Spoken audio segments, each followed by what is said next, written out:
Assalamualaikum warahmatullahi wabarakatuh. Perkenalkan nama saya Mariska Ristanti dengan NIM akhir 450 dari kelas 5G klinis. Jadi di sini saya akan mempresentasikan materi mengenai keterampilan dasar konseling kelompok. Overview dari materi yang akan saya bahas itu ada tiga. Yang pertama, konsep dasar konseling kelompok. Yang kedua, keterampilan dasar konseling kelompok. Dan yang ketiga itu asas-asas konseling kelompok. Jadi saat ini saya akan menjelaskan mengenai definisi konseling kelompok. Namun sebelumnya saya akan menjelaskan dulu perbedaannya dari konseling individu.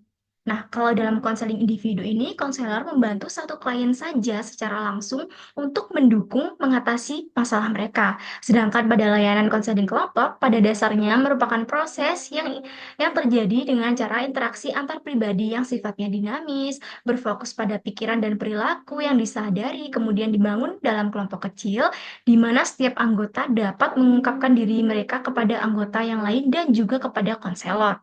Nah, tujuan utama dari konseling kelompok adalah untuk mengidentifikasi semua masalah yang dihadapi oleh anggota kelompok. Oleh karena itu, mempelajari keterampilan dasar konseling kelompok sangat penting untuk mencapai tujuan konseling yang diinginkan. Selanjutnya, manfaat dari konseling kelompok sendiri. Manfaat dari maaf, manfaat dari konseling kelompok ini berdasarkan George and Christiani dalam SOFA tahun 2023, manfaat dari konseling diantaranya sebagai berikut. Eh, yang pertama, bermanfaat kepada mereka yang membutuhkan bantuan dengan permasalahan yang sama. Jadi di dalam konseling kelompok ini mereka masing-masing memiliki kesamaan masalah yang serupa untuk kemudian dipecahkan masalahnya bersama-sama. Yang kedua itu bermanfaat dalam memberikan lingkungan interpersonal sosial sebagai sarana pemecahan masalah dari masing-masing anggota. Yang ketiga, bermanfaat dalam memberikan kesempatan bagi anggota dalam melatih perilaku yang diinginkan. Yang keempat, bermanfaat dalam mendapat ilmu mengenai perbedaan dan persamaan individu dengan individu yang lain, sehingga memungkinkan dalam melihat permasalahan dalam sudut pandang yang berbeda. Yang selanjutnya itu bermanfaat dalam memberikan dukungan satu sama lain. Selanjutnya, bermanfaat dalam proses pembelajaran keterampilan komunikasi interpersonal. Dan yang terakhir, bermanfaat dalam memberikan kesempatan memberi atau menerima bantuan dari individu lain di dalam kelompok.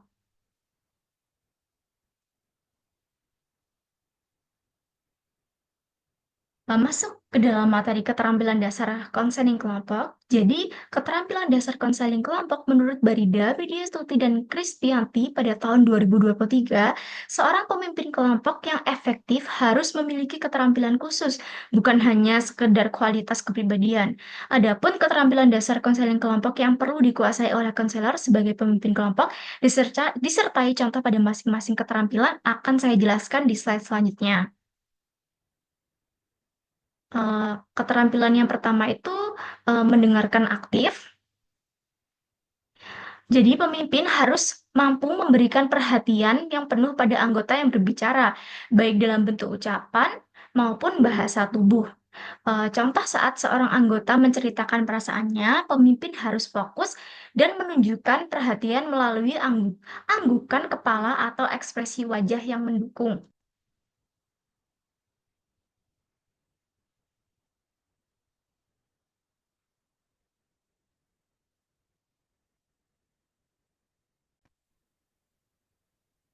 Selanjutnya, yang teknik kedua yaitu menyatakan kembali. Jadi, keterampilan ini berguna untuk merumuskan ulang apa yang telah diucapkan oleh anggota agar lebih jelas. Contohnya seperti ini. Jadi, jika saya memahami dengan benar, Anda merasa seperti itu. Jadi, ini akan merasa membantu anggota itu akan merasa bahwa dirinya itu didengar dan juga agar konselor itu mampu mengerti dengan jelas apa yang dirasakan kembali oleh anggotanya. Nah, keterampilan dasar yang ketiga itu mengklarifikasi. Jadi, keterampilan ini pemimpin perlu menggunakan untuk saat ada pernyataan yang tidak jelas. Misalnya, bisakah Anda menjelaskan lebih lanjut tentang apa yang Anda maksud dengan bla bla bla. Nah, ini tuh membantu dalam mencegah kesalahpahaman antara konselor dan anggota. Selanjutnya, keterampilan dasar yang keempat yaitu merangkum. Jadi, pemimpin harus dapat mengumpulkan poin-poin penting dari diskusi. Contohnya, mari kita ringkas apa yang telah kita bicarakan hari ini agar kita tidak melewatkan hal penting. Jadi, pada keterampilan dasar ini itu membantu agar semua anggota untuk tetap fokus pada inti pembicaraannya, agar intinya tuh agar tidak keluar dari jalur. Nah, keterampilan dasar yang selanjutnya itu bertanya. Jadi, menggali lebih dalam mengenai perasaan anggota. Dan jadi ini merupakan kunci untuk memahami mereka dengan lebih baik. Contohnya, bagaimana perasaan Anda ketika menghadapi situasi itu? Nah, pertanyaan-pertanyaan itu dapat membuka diskusi lebih lanjut. Jadi, tidak hanya sebatas jawaban iya atau tidak. Keterampilan dasar yang keenam yaitu mengklarifikasi. Jadi, pemimpin membantu anggota melihat masalah dari perspektif yang baru, dari sudut pandang yang berbeda. Contohnya seperti ini. Mungkin Anda merasa seperti ini karena pengalaman masa lalu Anda. Nah, jadi ini tuh dapat membantu anggota merenungkan situasi mereka dengan cara yang berbeda. Oke, keterampilan dasar yang selanjutnya yaitu mengkonfrontasi. Nah, jadi ini tuh terjadi ketika ada ketidaksesuaian antara perkataan dan tindakan, pemimpin perlu mengangkat isu tersebut. Contohnya, seperti ini. Anda mengatakan ingin berusaha lebih keras, tapi saya melihat Anda tampak ragu-ragu dalam tindakan Anda. Nah, ini tuh dapat mendorong kejujuran dalam diri anggota. Nah, kayak seperti apa ya? Kita itu perlu lebih apa ya, menjelaskan ulang kepada anggota biar dia tuh sadar kalau perkataan dan tindakannya itu tidak sesuai atau berbeda. Nah, yang selanjutnya itu yang kedelapan, merefleksi perasaan. Nah, pemimpin memantulkan kembali perasaan anggota untuk membantu mereka memahami diri mereka sendiri. Contohnya, sepertinya Anda merasa sangat kecewa tentang itu. Nah, pernyataan seperti ini tuh dapat membantu anggota merasa divalidasi emosinya. Jadi mereka itu kayak merasa, oh jadi tuh kesedihanku, kekecewaanku itu divalidasi sama sama mereka yang mendengarkan saya, seperti itu. Nah, keterampilan yang ke-9 itu memberikan dukungan. Jadi, dukungan dari pemimpin ini sangat penting untuk menciptakan ruang yang aman bagi anggota. Contohnya, saya di sini untuk mendengarkan dan mendukung Anda. Nah, kalimat ini tuh dapat memberi dorongan kepada anggota untuk berbagi lebih banyak. Jadi kayak kesannya tuh memberikan dukungan sekaligus memberikan rasa nyaman untuk bercerita lebih lanjut. Oke, next. Keterampilan selanjutnya yaitu berempati. Nah, ini tuh penting ya, karena pemimpin harus menunjukkan pemahaman dan kepeduliannya terhadap perasaan anggota. Contohnya seperti ini, "Saya bisa membayangkan betapa sulitnya situasi ini bagi Anda."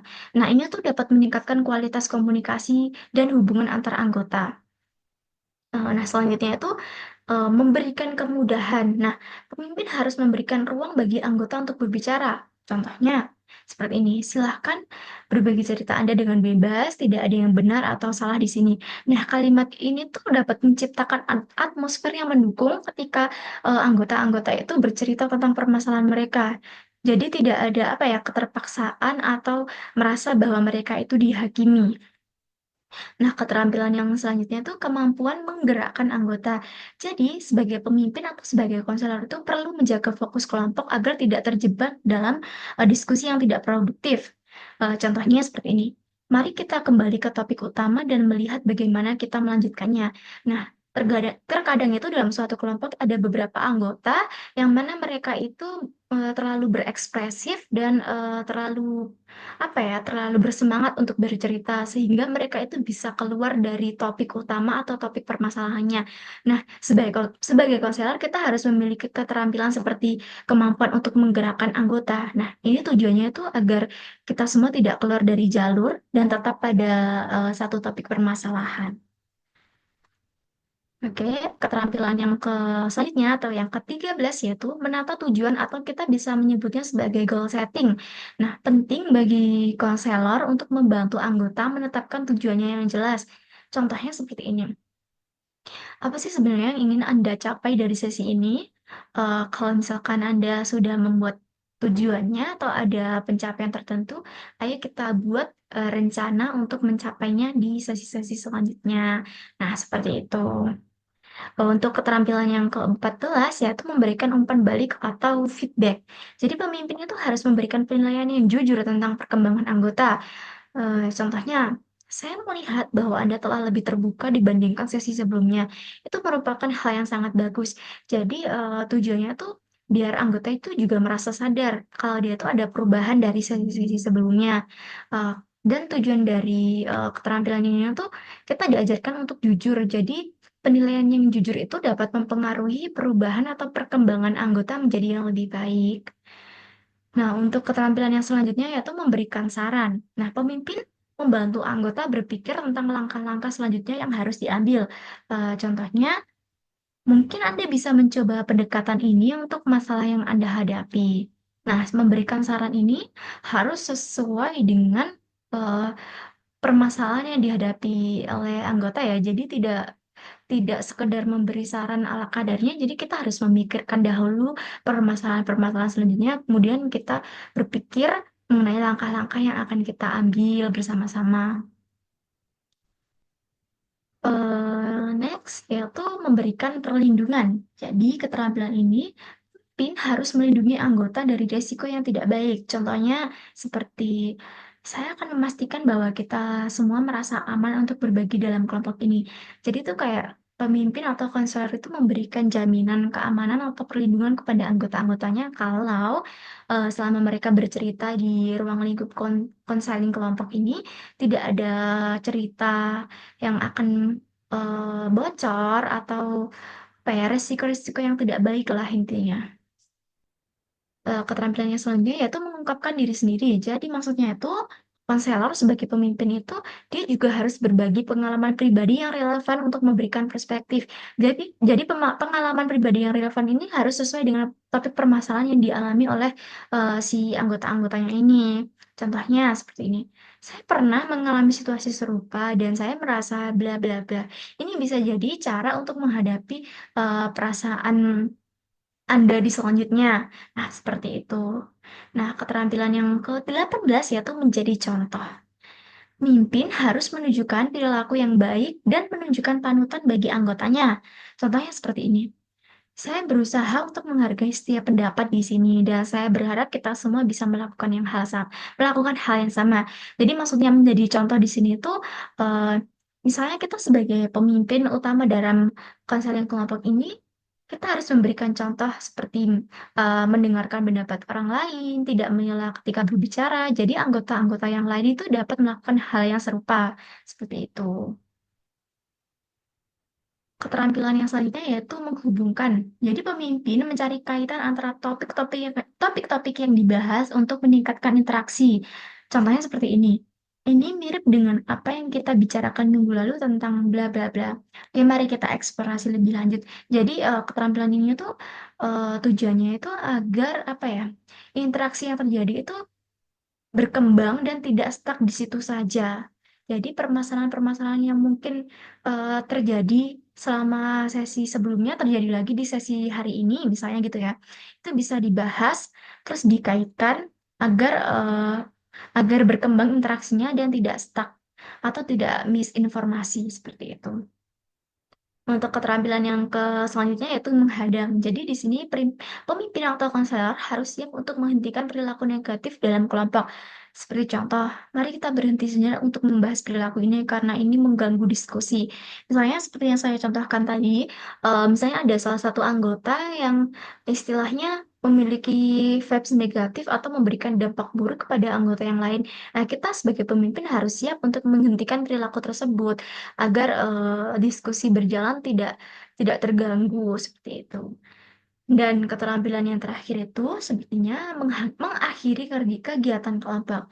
Jadi di sini pemimpin harus bisa mengakhiri sesi dengan memberikan saran untuk penerapan pengalaman yang diperoleh. Contohnya, cobalah untuk menerapkan pelajaran yang kita diskusikan hari ini dalam kehidupan sehari-hari dan kita bisa mendiskusikannya lagi di sesi berikutnya. Jadi tadi yang telah saya jelaskan ada 21 keterampilan dasar konseling kelompok ya.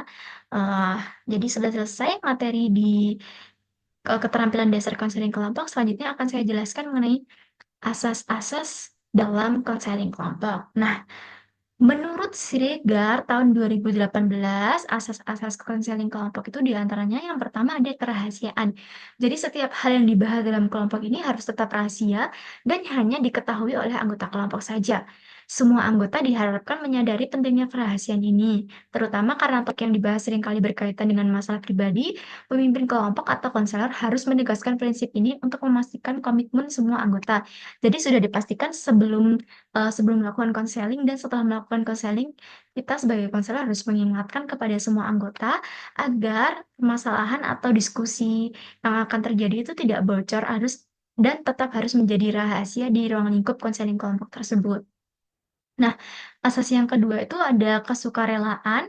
Jadi maksudnya kesukarelaan anggota kelompok ini dimulai sejak tahap perencanaan pembentukan kelompok oleh konselor. Kesukarelaan ini perlu terus dipelihara oleh pemimpin atau konselor melalui pengembangan syarat-syarat kelompok yang efektif. Dengan adanya kesukarelaan ini, anggota dapat berperan aktif dalam mencapai tujuan konseling tanpa adanya paksaan.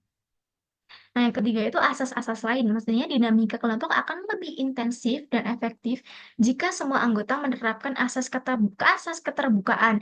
Anggota harus merasa bebas untuk menampilkan diri tanpa rasa takut atau malu yang akan memperkaya interaksi atau mengembangkan interaksi dalam kelompok. Oke, sudah masuk ke kesimpulan. Jadi, kesimpulan dari materi yang telah saya jelaskan dari yang pertama sampai yang terakhir yaitu konseling kelompok adalah proses interaksi dalam kelompok kecil yang dipandu oleh konselor untuk membantu peserta menghadapi masalah pribadi dengan dukungan satu sama lain. Melalui konseling ini, peserta dapat meningkatkan kesadaran diri, mengembangkan karakter, dan membangun hubungan yang saling mendukung. Nah, manfaat konseling kelompok sendiri antara lain mencakup terciptanya lingkungan aman untuk berbagi, pembelajaran mengekspresikan emosi dengan sehat, serta dorongan untuk menemukan kekuatan diri dan solusi alternatif. Prinsip kerahasiaan, kesukarelaan, dan keterampilan dasar konselor dalam memfasilitasi diskusi sangat penting untuk keberhasilan dalam proses konseling kelompok ini, sehingga konseling kelompok dapat menjadi sarana yang efektif bagi pengembangan diri dan penyelesaian masalah. Dalam mengintegrasikan semua aspek ini, konseling kelompok dapat menjadi sarana efektif untuk membantu individu dalam pengembangan diri dan penyelesaian masalah. Keberhasilan konseling kelompok sendiri bergantung pada kualitas interaksi antar anggota, keterampilan pemimpin dalam memfasilitasi, serta penerapan prinsip-prinsip dasar yang mendukung proses. Oleh karena itu, konseling kelompok memiliki potensi besar untuk memberikan dampak positif yang signifikan bagi anggotanya, baik individu maupun secara kolektif. Jadi, ini daftar pustaka yang saya ambil selama presentasi ini. Semoga bermanfaat. Terima kasih. Wassalamualaikum warahmatullahi wabarakatuh.